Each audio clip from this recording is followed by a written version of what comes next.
Shalom, bonjour, bonsoir, ça dépend l'heure à laquelle vous allez nous suivre. Que Dieu vous bénisse. Je suis heureux de partager avec vous encore un petit moment, quelques partages, quelques idées, quelques pensées, et de parler avec vous de la part de Dieu. Et je crois que vous serez bénis, vous serez édifiés, et ça ajoutera un plus dans votre vie. Soyez bénis.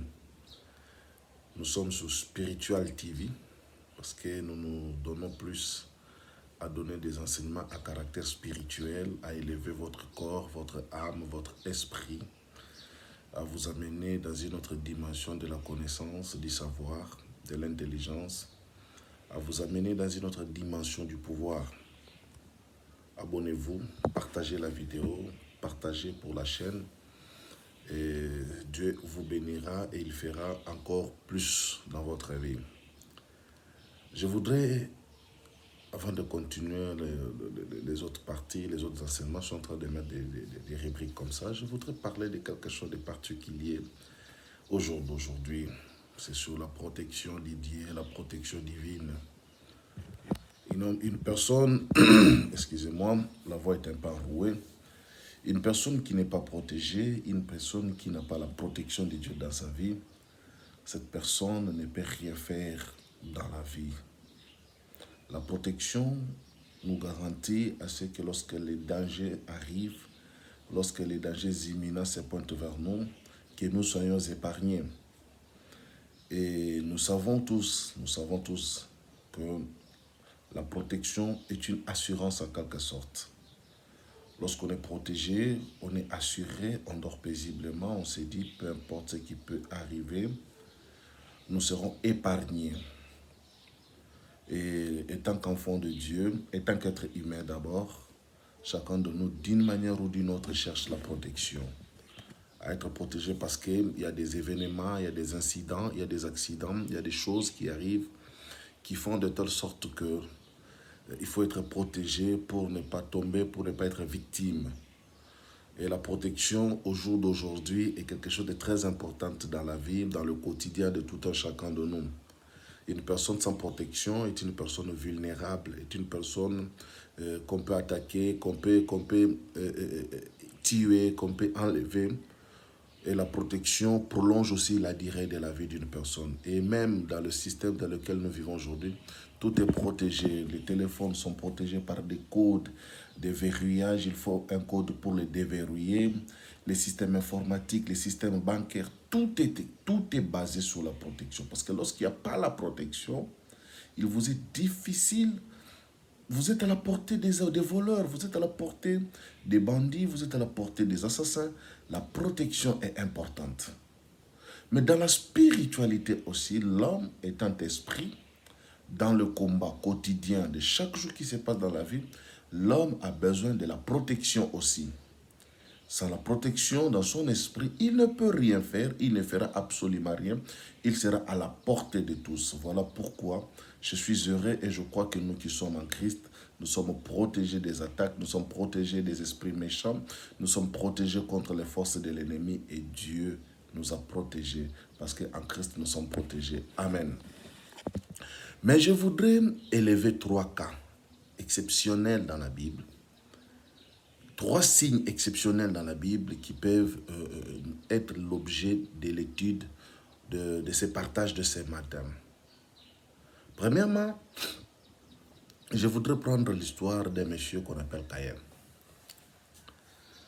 Chacun de nous connaît qui est Caïn, a déjà entendu parler de Caïn, de la malédiction, de la mort.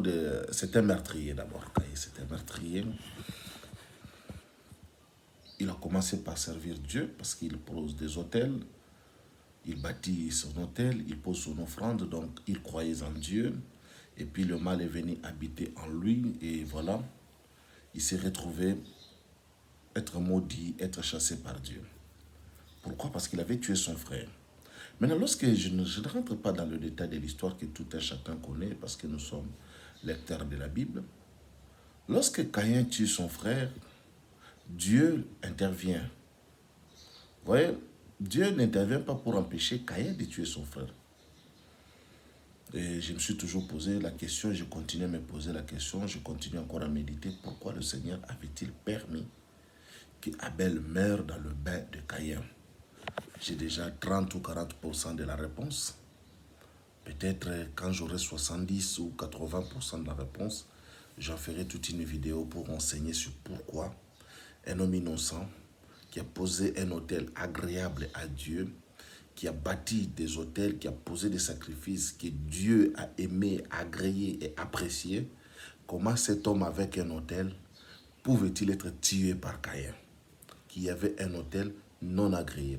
Je reviendrai dans des vidéos prochaines lorsque je trouverai peut-être 70% de la réponse, mais je suis encore à 30%.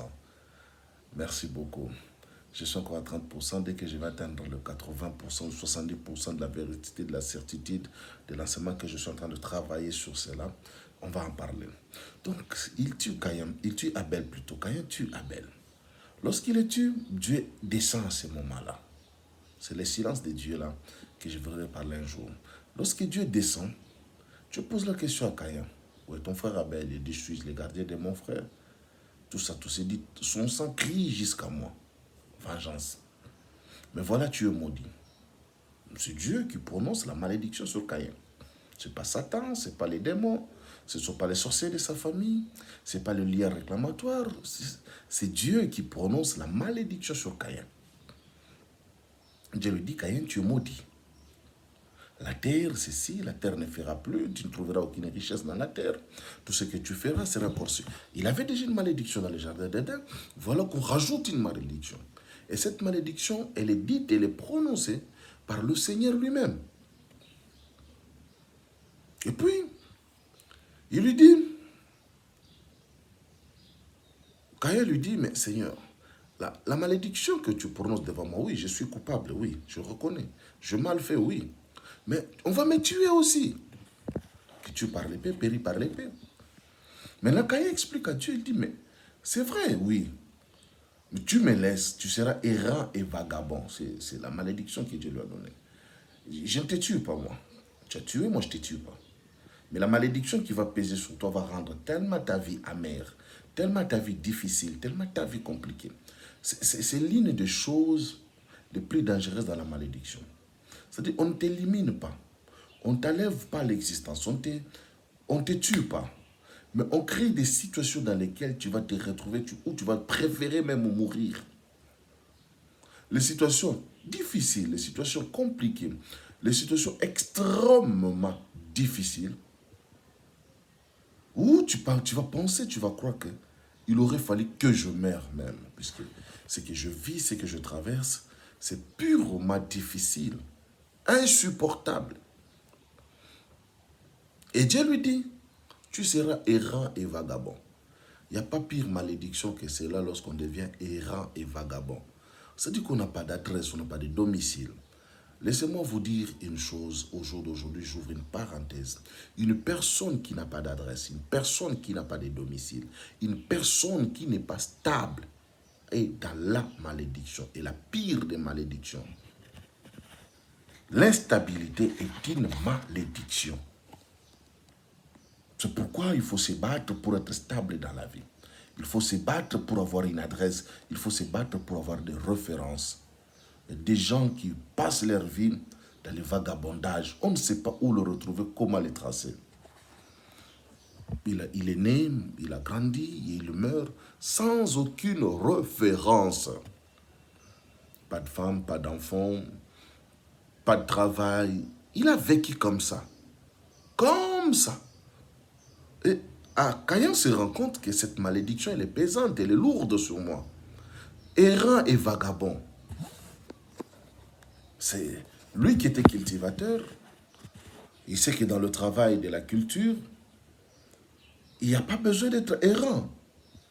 Il n'a pas besoin d'être vagabond, parce qu'un cultivateur ne peut pas être vagabond. Il doit avoir une terre, il doit avoir le temps de travailler, se réveiller le matin, se coucher tard parce qu'il doit travailler. Donc il doit être sédentaire. Mais Dieu le rend nomade. Dieu, la malédiction le rend irresponsable, parce qu'il dit que tu seras vagabond, errant sur la terre. Ses pensées à lui n'étaient pas d'être vagabond. Oui, il a commis un crime. Oui, il a tué. Mais la malédiction l'a rendu vagabond. Il y a des gens à qui il faut poser des questions, mais comment se fait-il que la personne vagabonde comme ça dans la vie? Aujourd'hui ici, demain là-bas, l'après-demain là-bas. Non, pas d'adresse. On ne sait pas comment le retrouver. On se pose même des questions. Qu'est-il devenu? Où est-ce qu'il est? Qu'est-ce qu'il fait? Et Caïn dit, voilà que tu me chasses de cette terre. Mais en errant ça et là, en errant vagabonder. Vous savez, l'errance, c'est ce qui a rendu un jour Ésaü. Il a disparu pratiquement de l'histoire aujourd'hui. Quelqu'un qui était aîné d'une grande famille spirituelle, prophétique comme la famille d'Isaac. Mais lorsque Dieu lui dit, à Isaac lui a dit, en errant ça et là, tu vas briser, mais il est devenu vagabond lui aussi. On n'a pas de patrie, on n'a pas de référence au jour d'aujourd'hui. Bon, effectivement, selon la Bible, on n'a pas de référence pour savoir la descendance d'Ésaü. Voilà. Et Caïn se rend compte que je n'aurai pas de repères, je n'aurai pas de références. Que Dieu te donne des repères, que Dieu te donne des références, que Dieu fasse que tu sois responsable, que Dieu te donne une adresse. Pas seulement une adresse physique, mais une adresse aussi spirituelle. Que Dieu te donne des enfants, que Dieu te donne un mari, une femme, un mariage, que Dieu te donne la stabilité. On ne peut pas progresser, on ne peut pas prospérer lorsqu'il n'y a pas la stabilité. Et Caïn se rend compte que c'est terminé pour lui. Que va-t-il faire? Il lui dit, mais les gens vont me voir, ils vont me tuer. Parce qu'ils ne vont pas. Je n'aurai pas d'adresse, je n'aurai pas de référence. Je serai un vagabond qui va commencer à se promener ça et là. Il dit, ils vont me tuer. Je vais mourir. Je ne suis plus protégé. Tu me chasses de cette terre, de là où j'étais protégé. Tu me chasses de ta protection, de ta sécurité. Tu me mets dehors. Je serai tué, Seigneur. Je crois que c'est un aveu, c'est un abandon, c'est une prière d'un cœur contrit. C'est quelqu'un qui est maintenant, qui est conscient du mal qu'il a fait. Laisse-moi te dire, à chaque fois que tu poseras un acte répréhensible, prends le temps d'arranger avec ton Dieu. Prends le temps de demander pardon à Dieu. Prends le temps de parler à ces dieux-là. Prends le temps de lui dire, Seigneur, je péchais. Seigneur, je me suis mal comporté. Seigneur, je mal fait. Prends le temps d'arranger avec Dieu. Vous savez, on ne se bat pas contre Dieu. Nos erreurs, nos fautes, il n'y a que Dieu qui peut nous pardonner. Et on n'a pas le temps, des fois, de se justifier devant les hommes, de se justifier devant la nation, de se justifier devant les amis, de certains actes, de certaines choses, de certaines situations. Mais des fois, nous devons nous reprendre, aller auprès du Seigneur et lui dire, je mal fait, pardonne-moi. Le pardon peut arranger certaines choses. Envers certaines personnes, il faut demander aussi pardon. Mais j'ai dit aussi parfois envers certaines personnes, le pardon n'en vaut pas la peine. Mais Caïn, il ne s'est pas repenti totalement, mais il a été touché par la malédiction. Il a été touché par la douleur de ce que Dieu a prononcé sur lui comme sentence. Il dit, je serai errant. Lorsque les gens me verront, les gens me tueront. Et puis Dieu dit, c'est lui qui te tuera. Si tu es tué, tu seras vengé 7 fois. Il mit un signe sur lui pour que lorsque les gens le verront, reconnaissent que cet homme n'est pas à tuer. Il pose un signe sur lui, malgré la malédiction, qui n'est pas ôtée, mais Dieu pose un signe de protection sur lui, qui fera de telle sorte que lorsqu'il sera vu, qu'on ne le tue pas. Les signes protègent Caïn. Sans le signe, Caïn ne peut pas être protégé.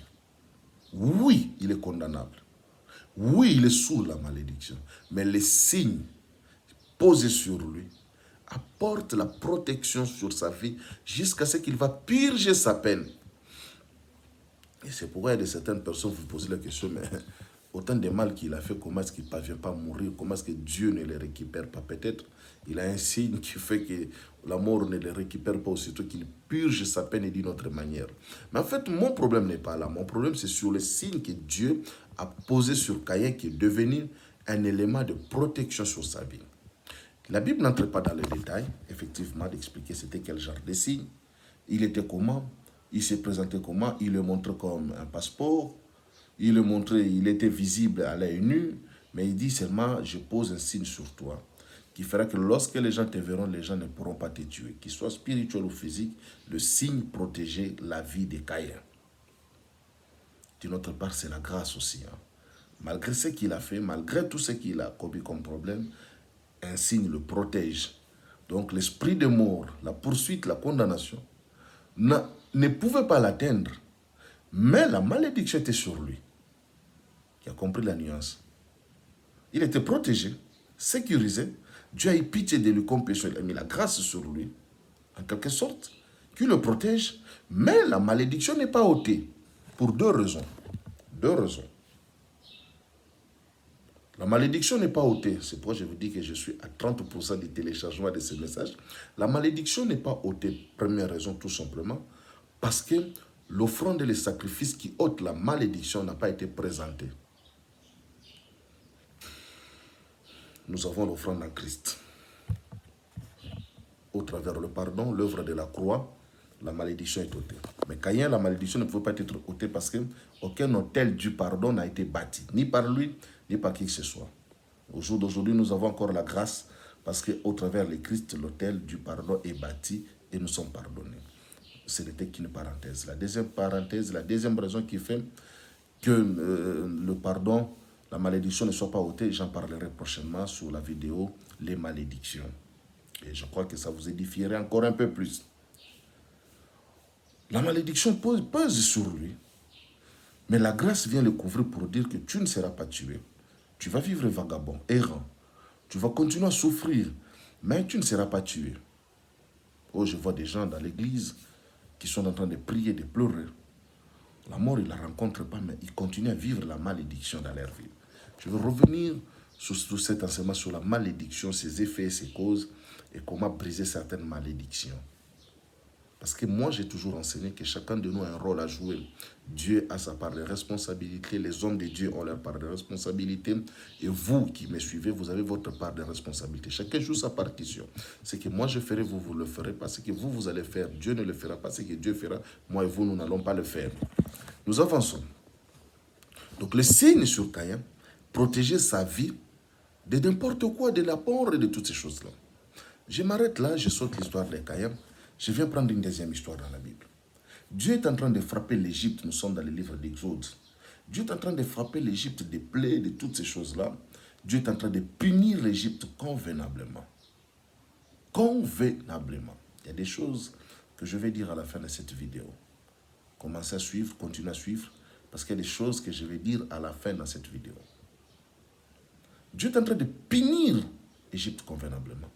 Et puis il arrive qu'une dernière plaie doit tomber dans la main, doit frapper l'Égypte pour que les enfants d'Israël quittent et soient libérés. Vous vous souvenez de l'histoire des 10 plaies. Qu'est-ce qui va se passer? Dieu dit à Moïse, il dit, écoute, je vais frapper d'une plaie extraordinaire. Mais toi, tu vas faire quoi? Tu vas demander aux enfants d'Israël de mettre le sang sur le linteau. Afin que ça sera un signe. Afin que quand je passerai, que je passe outre. Là où je verrai le sang, je n'entrerai pas. Là où je verrai le sang, je ne frapperai pas. Le sang vous servira de signe. Signe. Comme avec Caïn, qui avait un signe. Ce jour-là en Égypte, les signes n'étaient pas sur le corps physique. Les signes étaient au linteau de la maison. Ce sang-là devenait protecteur. Je suis en train de parler sur la protection dans la vie. Si vous n'êtes pas protégé, vous ne ferez rien. Vous devenez vulnérable. Vous êtes à la portée, à la merci de tout le monde. Et là où il y avait le sang, la mort n'entrait pas. Là où il n'y avait pas le sang, la mort entrait. C'est comme ça alors que Dieu va parler à Moïse et Moïse va parler aux enfants d'Israël. Chacun va mettre le sang sur le linteau de sa maison. Et lorsque l'archange de la mort qui est entré ce jour-là, l'archange Mébaël est entré en Égypte pour tuer, partout il y avait le sang. J'ose croire que si tu avais un Israélite qui avait cru à ce message-là de la rédemption, non, à ce message du salut plutôt, pas de la rédemption, du salut, où on pouvait mettre le sang, et cet Égyptien avait mis le sang, pouvait mettre le sang, je crois, que l'ange n'allait pas rentrer dans sa maison. Celui qui n'avait pas cru. C'est ça le problème avec les enseignements spirituels. Avant de faire quoi que ce soit, vous devez le croire et puis le pratiquer. Lorsque vous croyez, vous le pratiquez, vous allez avoir le salut, la délivrance. Mais lorsque vous n'y croyez pas, vous ne pratiquez pas, c'est très difficile que la gloire rentre dans votre maison. Et c'est comme ça donc qu'il va mettre le sang. Et l'esprit, quand il passait, vous voyez le sang, ne pouvait pas rentrer pour frapper. Et ils étaient protégés. Ils étaient gardés. Voilà. Le sang a permis à ce que la mort ne rentre pas dans leur maison. Les signes du sang. Je vais sauter pour prendre un troisième exemple. Encore dans le Nouveau Testament, cette fois-ci, dans le livre des Jean, je crois au chapitre 8e. On amène vers le Seigneur Jésus-Christ une femme adultérine qui vient de commettre l'adultère. Or, dans la loi, l'adultère était passible de la mort. Cette femme était déjà condamnée. La mort pesait sur elle. Mais maintenant, qu'est-ce qui va se passer? Lorsqu'on l'amène pour le jugement, pour la condamnation, pour confirmer la condamnation, le Christ ne parlait pas. Il s'assied, il commence à écrire sur la terre. Dieu met le premier signe sur Caïn. Le deuxième signe, c'est sur les linteaux, sur les objets, sur les choses. Le troisième, Jésus commence par son doigt à écrire sur la terre. Lorsqu'il écrit sur la terre, les gens continuent à l'interroger sur la sentence. Parce que la loi autorisait à tuer cette femme. Et puis il dit, celui qui n'a pas encore péché, jette la première pierre. Il s'est rabaissé pour écrire sur la terre. Et lorsque les gens lisaient ce qui était écrit sur la terre, chacun s'est retourné et n'avait plus le courage de tuer cette femme-là. Le signe de la terre a été un élément protecteur sur la vie de cette femme-là. Ce signe a protégé la vie de cette femme-là. Personne ne pouvait porter main sur lui. Personne ne pouvait exécuter la sentence, bien que la loi autorisait la mort. Mais les signes, le dessin, les écrits que le Christ a griffonnés sur la terre ont servi de bouclier protecteur sur la vie de cette personne-là. Voilà 3 cas différents où la mort avait le droit d'exercer. Les signes ont été utilisés pour apporter la protection. Sur chaque personne, sur chaque être humain, il y a des signes. Sur chaque individu, il y a des signes. Et ces signes peuvent être lus par des personnes qui savent interpréter les choses. Il y a des signes qui font que lorsque quelqu'un te voit, laisse tomber. Le signe le décourage. Le plus grand signe qui se retrouve dans la vie d'une personne, c'est le Saint-Esprit. Le plus grand signe qui se retrouve dans la vie d'une personne, c'est le Saint-Esprit. C'est le Saint-Esprit. Il est un signe qui fait de telle sorte que le monde des ténèbres soit dissuadé de vous attaquer. Mais lorsque vous vous retrouvez, malgré ce que vous faites, malgré ce que vous dites, malgré vos prières, vous sentez toujours qu'il y a des attaques en ce moment-là. Il faudra que vous revoyiez votre système de protection, les clauses du contrat spirituel qui vous lient à la spiritualité. Quels sont les éléments qui protègent votre vie, qui protègent votre corps, qui protègent votre âme? J'ai été sidéré de voir que quelqu'un qu'on m'amène un jour, il marchait en cours de route, il a piétiné l'eau. L'eau était une eau qu'on avait travaillée, la maladie d'une personne, on a jeté ça dans la rue. Et lorsqu'il marchait, il a piétiné cette eau-là, la maladie rentrait dans sa vie. Aucune protection, aucun élément de protection. On mine une chaise, tu viens t'asseoir sur la chaise, ça te prend. Aucun élément de protection au travail. J'ai vu des femmes préparer des potions de nourriture. Le mari mange, ingurgite, c'est là. Avant de manger, il a même prié. Et paf, ça le prend. Lorsque vous n'êtes pas protégé, vous devenez vulnérable. Vous devrez avoir des signes protecteurs en vous qui fera que le monde spirituel ne puisse pas porter un regard de meurtre envers vous, quels que soient les mobiles, les raisons qui peuvent avancer. J'ai parlé de 3 cas, des êtres, des personnes, des vies qui devraient réellement mourir à cause des signes, des éléments protecteurs. Ces choses-là ne se sont pas activées dans leur vie. Ils ont été protégés. Au jour d'aujourd'hui, nous sommes dans Spiritual TV. Au jour d'aujourd'hui, ne marchez pas sur cette terre des hommes sans avoir des signes de protection, des éléments de protection. Visibles ou invisibles, cachés ou à la portée de tous, ayez des éléments qui feront de telle sorte que le monde des ténèbres ne puisse pas avoir de l'impact et de l'influence sur vous. Nous ne sommes pas concentrés 24 heures sur 24. Nous ne vivons pas une vie de sainteté, de sanctification totale et complète. À un moment donné, nous pouvons être distraits. À un moment donné, on a commis des erreurs, des fautes. On n'a pas eu le temps de réparer. Le diable et l'ennemi peuvent profiter en ce moment pareil pour vous écraser, pour vous détruire. Mais lorsque les signes, les éléments de protection sont sur vous, elles se déclenchent automatiquement et deviennent des couvertures, des barrières qui feront de telle sorte que vous ne soyez pas atteints. Laissez-moi vous dire,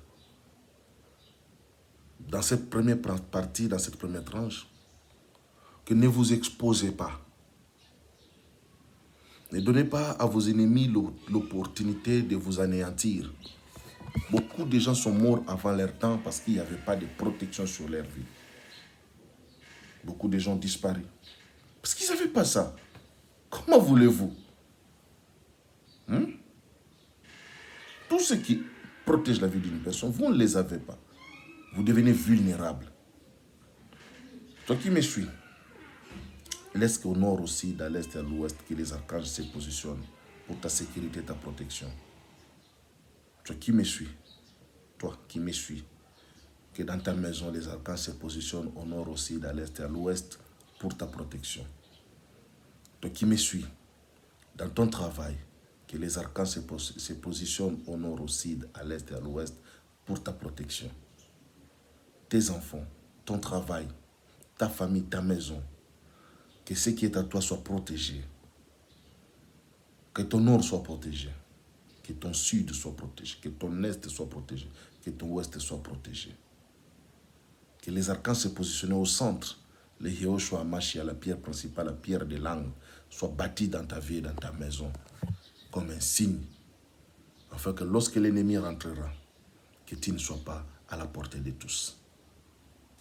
Lorsque la grâce te couvre, quelles que soient les condamnations qui sont sur toi, quelles que soient les malédictions qui pèsent sur toi, que tu ne sois pas ôté de cette vie brutalement par des maladies, par des accidents, par des problèmes inexplicables. Que la grâce prolonge ta vie pendant que nous cherchons ta délivrance. Nous cherchons à anéantir la cause. Nous cherchons à anéantir les effets de ce que tu vis. Que la grâce te protège. Comment on ne peut pas délivrer quelqu'un qui est mort? On ne peut pas délivrer quelqu'un qui n'est pas dans la vie, qui n'a pas la vie. Alors ne meurs pas aussi longtemps qu'on n'a pas trouvé de solution à ton cas, à ta situation, à ton problème. Vis, parce que Dieu a besoin encore d'agir avec toi. Caïn ne pouvait pas ôter la malédiction parce que les autels du pardon n'étaient pas bâtis dans sa vie. Mais toi, les autels du Christ ont été bâtis pour toi. Il suffit de savoir comment les activer totalement et complètement. Quelles que soient les causes qui ont mené ces choses-là dans ta vie. Puisse mon Dieu te bénir. Partagez la vidéo. Abonnez-vous. Mettez vos commentaires. Dieu sera avec vous. Soyez bénis. Je vous aime. La suite viendra parce qu'il faudrait qu'on parle sur ces choses-là. Et nous allons creuser encore en profondeur et ça va vous aider. Je voulais seulement réveiller en vous cette pensée de vous dire, vous devrez être protégés. Vous devrez être protégés. Et peut-être à la longue, nous parlerons des éléments qui peuvent vous aider à vous protéger contre des petites choses, contre des attaques, contre ceci, contre cela. Vous savez que la nourriture protège le corps de la maladie, n'est-ce pas? La nourriture protège le corps de la maladie. Quelqu'un qui ne mange pas s'expose à la maladie. La Sainte Seine est un élément de protection. La Sainte Seine est un élément de protection. Que Dieu vous bénisse. Ciao, ciao, je vous aime. Merci beaucoup. À la prochaine sur Spiritual TV.